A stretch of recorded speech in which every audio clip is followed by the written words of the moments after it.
Thanks for watching Four Color Commentary. I'm Mark Allen, and what I have here is a small Dollar Tree haul. Now, who knew Dollar Tree had comics? Well, probably everyone except me, because what I've found out from my CLZ app is that this first issue I'm going to share with you, the only one I've taken out of a bag, it was first released. It's called the Dollar Tree reprint, and it's from February of this year, February 2025.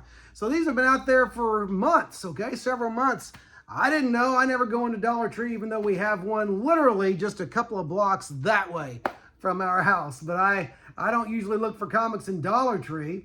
But I was actually in a Dollar Tree in another town, and I found these DC comics. They're all DC, except for one. The last offering I have is something a little different from a single comic. But let me just start with the one that I opened. And the really neat thing about these are $1.25 a piece. Now, I don't remember the last time comics were $1.25. Had to be around 89 or 90 maybe. I meant to look that up, and I didn't do it. But it's probably before that even. But $1.25, $1.25 comics, that's something that hasn't been seen. But I took this one out of the plastic so it doesn't have the red price tag on it like the others will. But this is Batgirl Year One. And the really neat thing about this is this was the only issue that I didn't have of the limited series. I forget how many issues are in the limited series. I have the others set aside until I could get number one. I found them all in a dollar box almost a year ago, maybe over a year ago, but except for number one.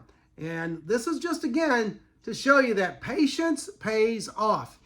This thing shows up as a Dollar Tree reprint. So that's great. So now I can read the entire series.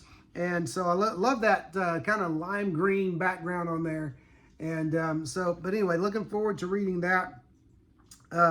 So anyway, Scott Beatty, Chuck Dixon, Marcos Martin, and Alvaro Lopez. There we go.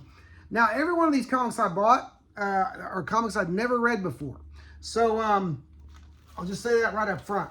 So I went with the comics that I thought artistically or just would interest me, or just story-wise would interest me. And let's go ahead and start here with, and I'm not going to know the dates on all of these as far as original publication. They all have this ad on the back of them, advertising the DC Universe and all of the myriad characters.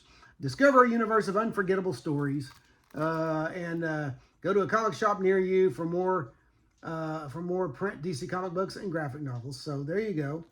Also an advertisement to describe the DC Universe Infinite to read more than 27,000 digital DC comic books and graphic novels. So that's on the back of every one of these Dollar Tree reprints. All right.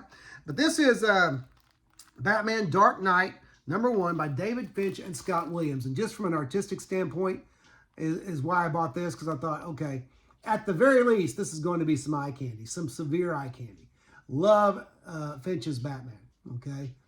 He looks massive. He looks formidable. He looks dangerous, okay? And that's the way you want Batman to look.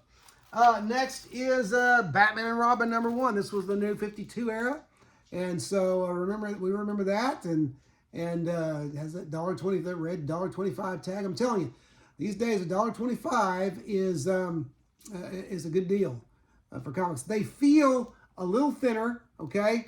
But I think that's just because there's no ads in these, except for the front and back covers, inside covers.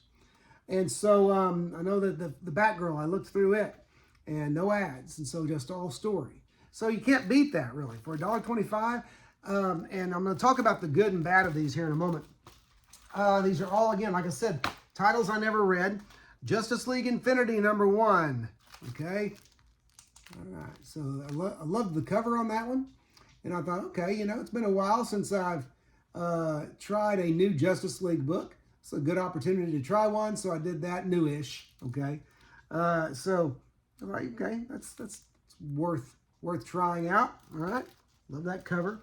And then Superman #1 by Brian Michael Bendis, and I think it's Ivan Reis, R-E-I-S. Like that cover. Okay, cool cover. And so I thought, well, give that a read, give that a try. Next was an easy buy as well. Oops, that one just went on the floor. Oh well. Next is an easy buy as well, because it has art by one of the Kubert, by Andy Kubert. Okay, and it's Superman Up in the Sky. I never even heard of this title, so I don't know if it was limited, if it was supposed to be ongoing or what. We got that beautiful Andy Kubert cover, and so I thought that's worth a try. Just give that a look. Give that a little looky-loo. All right. So those are the single issues I bought. Hang on just 1 second, will you? Oh, there we go. Okay. And so let me do a little math here for a moment. 15.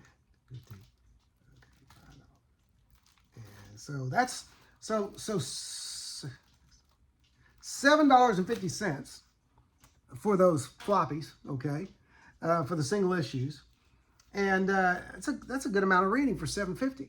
Okay, but then I found one other thing that reminded me that Dollar Tree does have good bargain books. I found a small trade paperback, somewhere between digest and regular trade paperback size, that originally retailed for $10, and I got it for $1.50. This is Marvelverse Jane Foster, The Mighty Thor.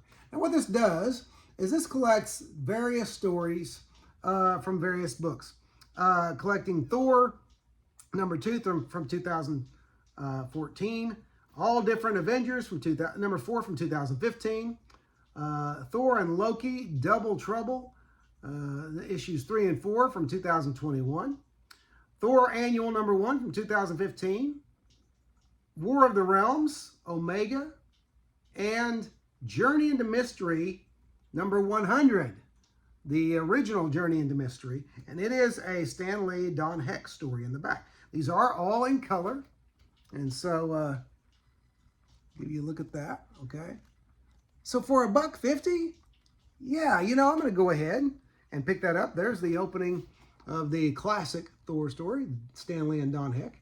Okay, and so for $1.50, that's well worth it. So basically, about $10, $9. Let's see. I'm gonna do this real quick one more time. Okay. All right. So say 250, 5, 7. Yeah, like $9. $9. So if you didn't know about the semi-comics revolution going on at Dollar Tree, go by your closest Dollar Tree, if you have one nearby, or even not nearby, next time you buy one, and check it out. Now here's the good and bad. I talked about the good and bad. The good is, it's a good cheap way to pick up comics maybe you've never read before. Decide whether you want to give them a try or not. The bad is that there's no telling, since these have already been out there for months, there's no telling if they're going to continue with issues 2 and 3 and on and on. Likely they won't.